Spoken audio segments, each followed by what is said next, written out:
Last year marked the 40th anniversary of the self-titled debut album from a great woman who put out some great music, and that was Whitney Houston. And well, it's been almost 15 years since we lost her at the age of 48. Well, that ended a good career, but just a little too soon. But a decade after her tragic death, we actually got a biopic on her. And here I am long overdue to give this review on this. Here's my review of I Wanna Dance with Somebody.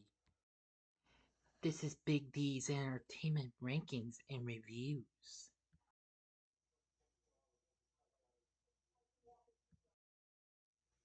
Greetings, my fellow YouTubers. Welcome again to Big D's Entertainment Rankings and Reviews. I'm the Big D, and this time around, I bring to you a review of the 2022 biographical musical drama flick Whitney Houston, I Wanna Dance with Somebody, released by TriStar, directed by Cassie Lemons, from a screenplay by Anthony McCartan, based on the life and career of the late great American pop icon and actress Whitney Houston, starring Naomi Ackie as Whitney herself, along with Stanley Tucci, Ashton Sanders, Tamara Tunie, Nafessa Williams, and Clarke Peters. The film was released on December 23rd, 2 days before Christmas 2022, just 10 days after it made its premiere at the AMC Lincoln Square. While it was a modest, okay film, but it felt like it just didn't quite make it as big though. And it got mixed reviews and what have you. So let's get into the story. In 1983, 19-year-old Whitney Houston is coached by her demanding professional singer mother, Sissy, for a church choir. Her close friendship and eventual cohabitation with Robin Crawford turn romantic, upsetting Sissy. At the Sweetwater's nightclub, Sissy spots producer Clive Davis in the audience and finds sickness, forcing Whitney to open with the greatest love of all, which becomes her big break as he immediately signs her to Arista Records. Whitney's first major live performance on the Merv Griffin Show with Home that June triggers the immense success of her self-titled debut album in 1985. She proposes Robin be her personal assistant, but John, her overbearing father and self-appointed manager, objects and suggests dating men. After she records a love song with Jermaine Jackson, who, of course, I think, if I'm not mistaken, was also on Arist at that time, they start a sexual relationship, angering Robin. Winnie ends her romantic relationship with her, although they remain close. I Want to Dance with Somebody Who Loves Me. The lead single from her 1987 sophomore album, which was Whitney, cements her crossover success but attracts criticism for selling out and not sounding black enough. John sets up their own production company, Nippy Incorporated, and continually asks Whitney to cut ties with Robin. At the 1988 Soul Train Music Awards, Whitney faces hostility both on the red carpet and when announced as a nominee for Best Music Video. However, she meets singer Bobby Brown and they soon become engaged. The early 1990s portrayed Whitney in her peak period, performing our national anthem at Super Bowl 25 in 1991 and marking her acting debut in The Bodyguard. She marries Bobby in July 1992, giving birth to their daughter, Bobby Christina, the following March. While on tour to promote the Bodyguard soundtrack album, which of course everyone should probably know is Houston's best selling studio album of them all. She performs her cover of I Will Always Love You in South Africa for newly inaugurated President Nelson Mandela in 1994. After learning that John has withheld her financial and material assets, she returns home and finds Bobby missing. Upon his return, Whitney accuses him of spending her money on other women, ejects him from their house, and consumes heavy amounts of cocaine. Inspired by their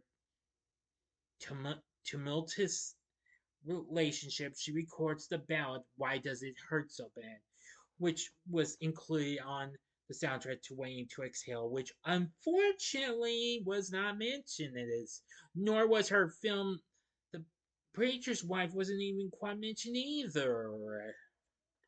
In 1998, Clive pressures Whitney to release her first new studio album in 8 years, although she has already released 7 major singles from the soundtrack albums to her three films, even though that's kind of fat to a little mention of the two latter films. She confronts John after discovering he mismanaged most of her fortune, forcing her into $100 million contract with Arista that includes a world tour. Dealing with insomnia and stress, she asks Clive to provide potential songs. Upon finding one she likes, she releases a new studio album, igniting a potential comeback. However, the following tour proves exhausting and her addiction resumes upon reuniting with Bobby. Near the tour's end, Robin implores Whitney to conclude the tour early and return home, but Bobby pushes her to continue. Robin permanently parts ways with her after revealing John has been hospitalized. While visiting him, Whitney explains that her sister-in-law, Pat, is her new management. She then proceeds to disown him, even refusing to attend his funeral in 2003. Sissy discovers her in a drug-induced haze and arranges for her arrest to force her into rehab. After a 4 month program, she sobers up, reconnects with her daughter, and divorces Bobby in 2007. Now for the ending. As always, you know the procedure. You've got 5 seconds to stop this video at once. Go to the description box below and fast forward to the time below. If you've seen this movie already, please continue.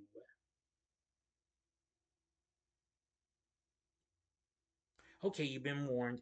Releasing a new album in 2009 to attempt a second comeback, she performs I Didn't Know My Own Strength on The Oprah Winfrey Show. Despite this, her subsequent world tour underperforms when she proves unable to showcase her famed vocal range. On February 11, 2012, at the Beverly Hilton in LA to perform Home at Clive's pre-Grammy party, her bassist Ricky Minor suggests calling the performance off to rest, but she refuses. In her room, she tearfully runs a bath while preparing drugs she had secretly bought earlier and softly sings Home to herself while reminiscing about Robin and Bobby Christina along with her life and career. She unexpectedly perishes soon after. A flashback to the 1994 American Music Awards portrays her receiving a standing ovation following a medley of I Love You, Porgy, and I Am Telling You I'm Not Going, and I Have Nothing. End of story. So, what did I think of I Want to Dance with Somebody? Yeah, I'm just going to call it that. But anyway, I've only seen this twice. Now, despite the film kind of did okay, though it kind of actually looked like it underperformed, but not completely. So it did okay, but it did fine why though losing to Avatar: The Way of Water and Puss in Boots: The Last Wish. It went on to make 61 million worldwide on its $45 million budget. However, despite this, the film later became a big success when it reached #1 on Netflix. And I gotta say, when I first saw it, it was not too bad. After finally revisiting this film on HBO Max, I am gonna say it's still good. Maybe not the best I've seen in a film like this, in a film of this kind, but it's still fine.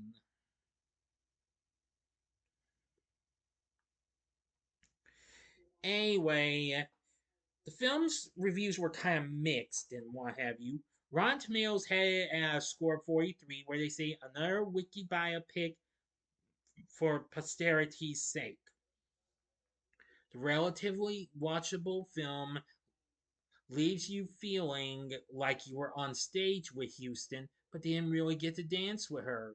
Metacritic has it a score of 51. Audience's Pub by Cinema Talk score, however, gave it an A, excuse me, while Post Track reported 88% of audience members gave the film a positive score, with 68% saying they would definitely recommend it. Miss Ackie received praise for her performance. Critics commended Lemons for not putting the focus on Houston's downfall and instead foregrounding who Houston was before fame, particularly her relationship with Robin Crawford. Yeah, that could have done well, because I was not completely aware of this at first. Anyway, Stephanie Zacharek of Time commented, Lemons is more interested in the root of Houston's tragedy than its expression. Anyway, at one point, Whitney laments that it's her job to be everything to everyone, and then said the film succeeds in its display of Houston's exuberant contradictions and the joy she both took and gave in performing. The movie isn't a melodramatic tell all or a total downer, but it manages, even while being unapologetically entertaining, to feel like an honest reckoning with all the things we didn't want to know about Houston at her fame's height. It's a film that takes our failings into consideration rather than simply fixating on hers. A summation of all the things she tried to tell us and couldn't. Others, like Michael Talbot Haynes, a film thread, believe the film should have shown the full scope of Houston's struggles with substance abuse. Yeah, I will say, yeah, that could have done better with that, yes. Michael Phillips of the Chicago Tribune gave this a positive review. It's a sexually fluid superstar with deep roots in Christianity and the bad luck of falling prey to manipulators and users when her family circle never had a fighting chance at inner peace.